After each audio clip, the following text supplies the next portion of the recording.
ദാനിയേലിന്റെ പുസ്തകം 6-ാമത്തെ അധ്യായത്തിൽ 9 മുതലുള്ള വാക്യങ്ങൾ. ദാരിയൂസ് നിരോധനാജ്ഞയിൽ മുദ്രവെച്ചു. രാജാവിന്റെ പേരാട്ടോ. 10-ാമത്തെ വാക്യം, രേഖയിൽ മുദ്ര വെച്ചിരിക്കുന്നെന്ന് അറിഞ്ഞ ദാനിയേൽ സ്വഭവനത്തിലേക്ക് പോയി, സ്വന്തം വീട്ടിലേക്ക് പോയി. വീടിന്റെ മുകളിലത്തെ നിലയിൽ ജെറുസലേമിന് നേരെ തുറന്നു കിടക്കുന്ന ജാലകങ്ങൾ ഉണ്ടായിരുന്നു. താൻ മുമ്പ് ചെയ്തിരുന്നത് പോലെ, നിർത്തി വായിച്ചോണേ, താൻ മുൻപ് ചെയ്തിരുന്നത് പോലെ അവൻ അവിടെ ദിവസേന 3 പ്രാവശ്യം മുട്ടിന്മേൽ നിന്ന് തന്റെ ദൈവത്തോട് പ്രാർത്ഥിക്കുകയും നന്ദി പറയുകയും ചെയ്തു. പെട്ടെന്ന് വായിച്ചു തീർത്തു. But think about that.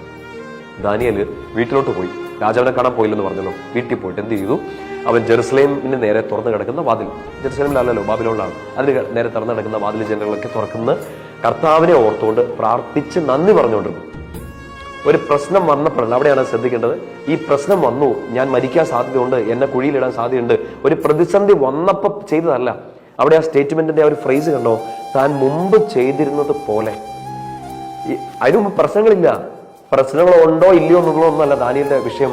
Daniel daily പതിവായിട്ട് ചെയ്തുകൊണ്ടിരുന്ന കാര്യം ഇതാണ്. ദാനിയേല് പ്രാർത്ഥിച്ചുകൊണ്ടിരുന്നു. പ്രശ്നം വന്നപ്പോഴല്ല, എല്ലാ സമയത്തും ദിവസേന 3 പ്രാവശ്യവും പ്രാർത്ഥിച്ചുകൊണ്ടിരുന്നു.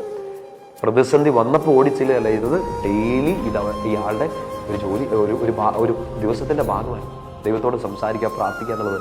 അങ്ങനെ ചെയ്ത എന്നാ സംഭവിക്കുന്നത്?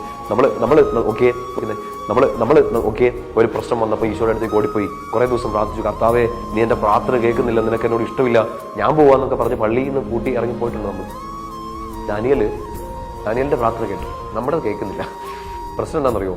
ചിന്തിച്ചാൽ മതി. അത് ആത്മശോധനയ്ക്ക് ഈശോയോട് ഡെയിലി പ്രാർത്ഥിക്കുക, ഈശോയോട് നന്ദി പറഞ്ഞുകൊണ്ടിരിക്കുക.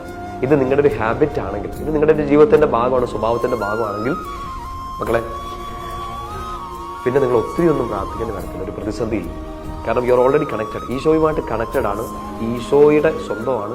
അങ്ങനെയെങ്കിൽ ഈ പ്രശ്നവും ഈശോയുടെ സ്വന്തമാണ്.